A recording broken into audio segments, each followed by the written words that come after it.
My name is Isabella. My parents said he was a good man. When he walked into the room, I knew my life was over. My old life was simple. I lived in a small village. The houses were close together. Everyone knew my name. I knew their names too. My father was a farmer.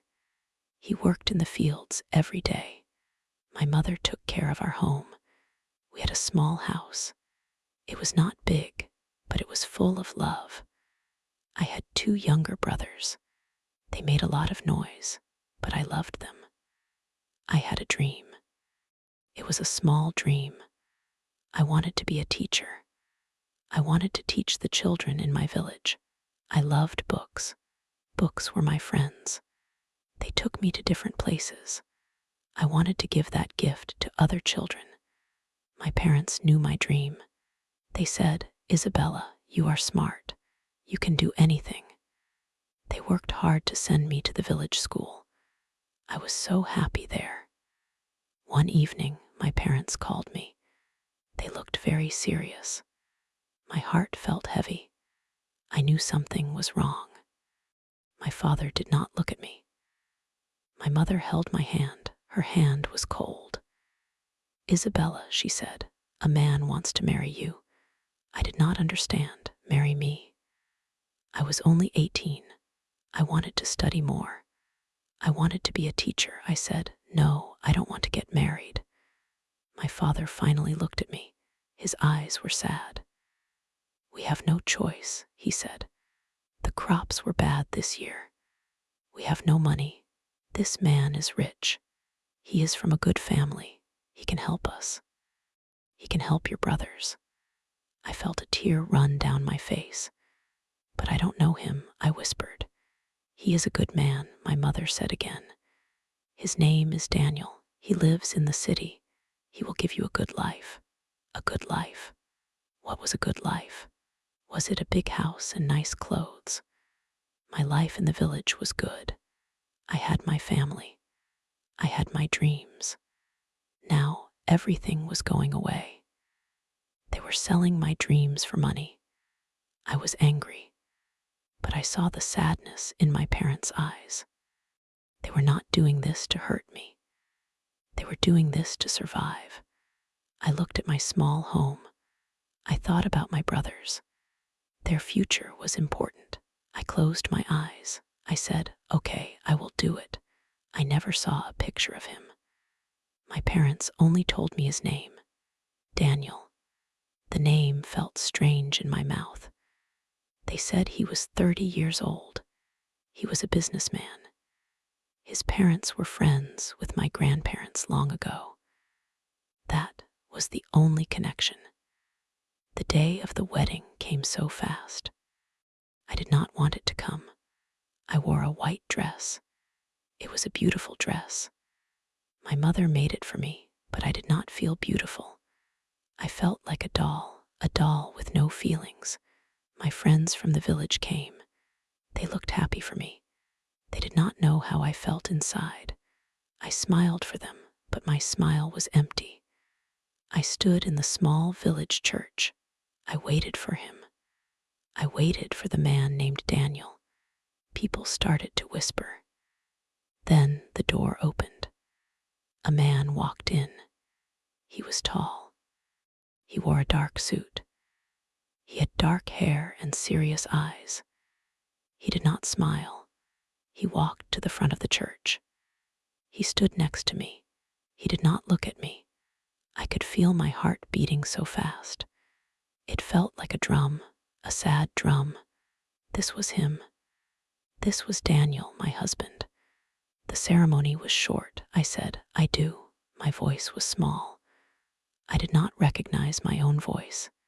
He said, "I do." His voice was deep and steady. He put a cold ring on my finger.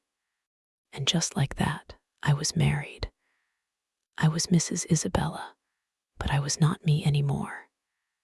After the wedding, there was a small party. I sat next to him at a long table. We did not talk. He ate his food slowly.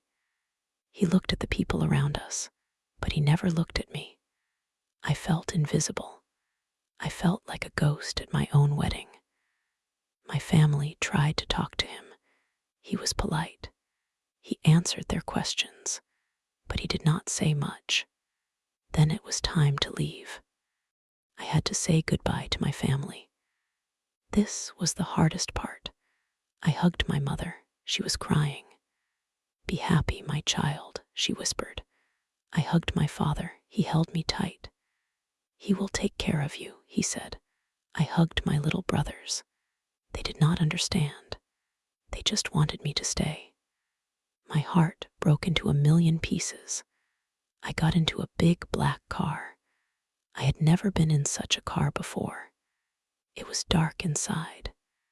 Daniel got in on the other side. The car started to move. I looked out the window. I saw my family. I saw my village. I saw my whole life getting smaller and smaller. Then it was gone. The car ride was long. We drove for hours. The sun went down. The world outside became dark. The silence in the car was heavy. I wanted to say something. I wanted to ask, "Where are we going?" But I was too scared. His face was like a stone. No feelings, no smile, nothing. Finally, we arrived in the city. The city was so different from my village. There were so many lights, so many tall buildings, so many cars. It was loud. It was scary. We stopped in front of a very big house. It was not a house. It was a mansion. It had a big gate. The gate opened slowly. The car drove inside. The house was dark. A woman opened the door. She was older. She wore a black dress. "Welcome, Mr. Daniel." "Welcome, Mrs. Daniel," she said. Her voice was flat. Daniel got out of the car. He walked into the house. He did not wait for me. I felt so small. I got out of the car and followed him. Inside, the house was huge. The floor was shiny marble. There was a big staircase. Everything was cold and empty. It did not feel like a home. It felt like a museum. The older woman showed me to my room. "This is your room, madam," she said. "My room, not our room. My room." The room was bigger than my entire house in the village. It had a huge bed with white sheets. It had a big window. I looked out the window. I could only see more dark buildings. The woman left. I was alone. I sat on the edge of the bed. The bed was soft, but I felt no comfort. I was in a strange house in a strange city with a strange man, a man who was my husband. I started to cry. I cried for my home. I cried for my family. I cried for my lost dreams. After some time, I heard a knock on the door. My heart jumped. The door opened slowly. It was him. It was Daniel. He walked into the room. He stood there by the door. He just looked at me. His eyes were dark. I could not read them. I could not breathe. This was it. This was my new life. This was my first night. I looked at his serious face, and I knew my life was over. The life of Isabella, the girl from the village, was finished. He did not move closer. He just stood there. I thought he would be angry because I was crying, but he said nothing. The silence was so loud. My whole body was shaking. I was so scared. I did not know what he wanted. Then he spoke. His voice was quiet. "You are tired," he said. "You should rest." That was all he said. He did not come near me. He did not touch me. He just looked at me for one more moment. Then he turned around. He walked out of the room. He closed the door softly behind him. I sat on the bed, confused. I expected something else. I expected anger. I don't know what I expected. But not this. not this cold quiet. I was alone again. I did not know where he went. I did not know where he would sleep. I was in this giant room all by myself. I cried myself to sleep in the big empty bed. The next morning, I woke up early. The sun was coming through the big window. For a moment, I forgot where I was. I thought I was in my small room in the village. Then I remembered. My heart felt heavy again. I got out of bed. I found some simple clothes in my bag. I went downstairs. The house was so quiet. It was like no one lived here. I found the kitchen. The older woman from last night was there. Her name was Martha. She was the housekeeper. "Good morning, madam," she said. She did not smile. "Good morning," I replied. My voice was a whisper. "Mr. Daniel has already left for work. She said he leaves at 6 every morning. He comes back late. I will prepare your breakfast." He was already gone. I felt a little relief, but I also felt more alone. I ate breakfast by myself at a huge dining table. I was the only person in the room. The food was good, but I could not taste it. I missed my mother's cooking. I missed eating with my family. The days started to pass like this. Each day was the same. I woke up alone. I ate alone. I walked around the big empty house alone. Daniel left before I woke up. He came home after I was in my room. Sometimes I heard him come in. I heard his footsteps on the marble floor, but I did not see him. We lived in the same house, but we lived in different worlds. I felt like a prisoner in a golden cage. I had beautiful clothes. I had good food, but I was not happy. I was so lonely. I missed my home. I missed the sun and the fields. I missed talking to people. Martha did not talk much. She just did her work. 1 week passed, then 2 weeks. I did not see my husband. I only heard him. I started to think he did not want to see me. Maybe he was ashamed of me. I was a simple village girl. I was not a sophisticated city woman. Maybe he regretted marrying me. One evening, I was in the library. This house had a library. It was my favorite room. It was full of books, so many books. I was looking at the books. I touched their spines. They were my only friends in this house. The door opened. I turned around. It was Daniel. He was home early. I was so surprised to see him. My heart started to beat fast again. He looked tired. He loosened his tie. He saw me and stopped. "Hello," he said. His voice was low. "Hello." I sit back. We stood there in silence. It was awkward. I did not know what to say. He looked at the book in my hand. "Do you like to read?" he asked. I nodded. "Yes, very much." He walked over to a shelf. He took out a book. "This is a good one," he said. He gave it to me. I looked at the cover. It was a book of poems. I loved poems. "Thank you," I said. He just nodded. Then he left the room. It was a short conversation, only a few words, but it was the first real conversation we had. He gave me a book. It was a small thing, but it meant something to me. It showed me he saw me. He knew I was there. After that day, small things started to change. I started leaving a light on in the hallway for him so he would not come home to a dark house. I asked Martha what he liked to eat. I started to cook for him. Sometimes I would leave his dinner on the table. When I woke up in the morning, the plate would be empty. He never said anything, but I knew he ate the food I made. One day, I was in the garden. The house had a beautiful garden, but it was not well kept.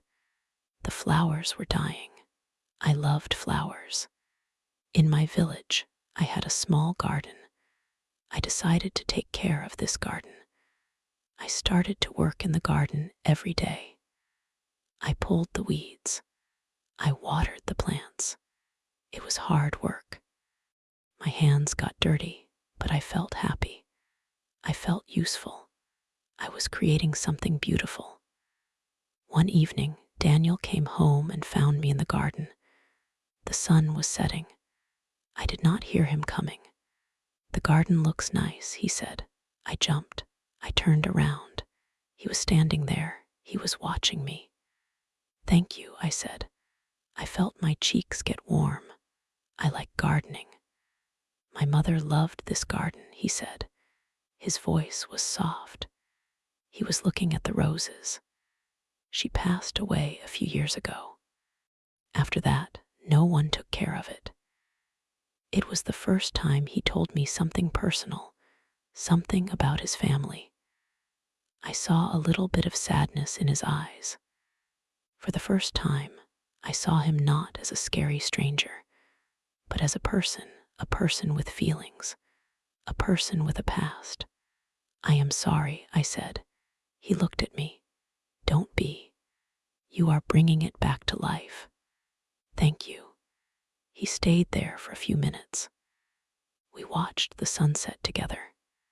Did not talk, but the silence was different this time. It was not a heavy silence. It was a peaceful silence. Life in the big house started to feel less lonely. Daniel started to come home earlier. We started to eat dinner together. At first, we ate in silence. It was still awkward. I was shy. He was quiet. But slowly, we started to talk. I told him about my village. I told him about my family. I told him about my dream of becoming a teacher. He listened. He listened carefully. He asked me questions. He wanted to know about my life. He started to tell me about his life too. He told me about his work. It was a big company. His father started it. Now he was in charge. It was a lot of pressure. He worked all the time. He did not have many friends. I realized he was lonely too, just like me. We were two lonely people in a big house. We were strangers, but we were starting to become friends. One night, there was a big storm. The wind was so strong. The rain was hitting the windows. There was loud thunder and lightning. I was always scared of storms. In my village, I would hide in my mother's arms. But now, I was alone in my big room. A loud clap of thunder shook the house. I screamed. I put my head under the pillows. I was shaking. I felt like a little child. A few minutes later, I heard a soft knock on my door. The door opened. It was Daniel. He was holding a candle. The power was out. "Are you okay?" he asked. He could see I was scared. I could not speak. I just nodded. He came and sat on the edge of my bed. He did not touch me. He just sat there. "It's just a storm," he said. "It will pass." He stayed with me. He talked to me in a calm voice. He told me a story from his childhood. He told me he was also scared of storms when he was a boy. He stayed in my room until the storm passed. His presence made me feel safe. I was not scared anymore. When I fell asleep, he was still there. When I woke up the next morning, he was gone. But I felt different. Something had changed between us. He was not just my husband. He was my protector. He was my friend. Our relationship continued to grow. Slowly, day by day, we started to laugh together. He had a nice laugh. It made his serious face look so different, so handsome. I started to enjoy our dinners. I looked forward to seeing him at the end of the day. He saw how much I loved books. One day, He came home with a big box. "This is for you," he said. I opened the box. It was full of books, books about teaching, books for children. "You said you wanted to be a teacher." He said, "You can study here. You are smart. You can do anything." He remembered my dream, my small dream, a dream I thought was lost forever. Tears came to my eyes, but these were happy tears. I looked at him. I saw kindness in his eyes. I saw care. "Thank you, Daniel," I said. "This is the best gift I have ever received." At that moment, I realized something. I was not scared of him anymore. I was not angry at my parents anymore. My life was not over. It was just different. I was married to a man I had never met. But now I was getting to know him, and I was starting to like him. I was starting to care about him. I started to study every day. The books made me so happy. I felt like myself again. Daniel helped me. He would ask me about what I learned. He was proud of me. I could see it in his eyes. Our house started to feel like a home. I filled it with flowers from the garden. I cooked food that smelled like my mother's kitchen. I played soft music. It was not a cold, empty house anymore. It was our home. One evening, we were sitting in the living room. A fire was burning in the fireplace. It was warm and cozy. We were reading our books. It was quiet, a comfortable, happy quiet. I looked at him. He was focused on his book. The firelight danced on his face. My heart felt warm. I felt a feeling I had never felt before. It was a deep, quiet feeling. It was love. I loved this man. This quiet, serious man. This kind, gentle man. He was my husband, and I loved him. I put my book down. I moved closer to him on the sofa. I put my head on his shoulder. He was surprised at first. He looked at me. I looked back at him. I smiled, a real smile.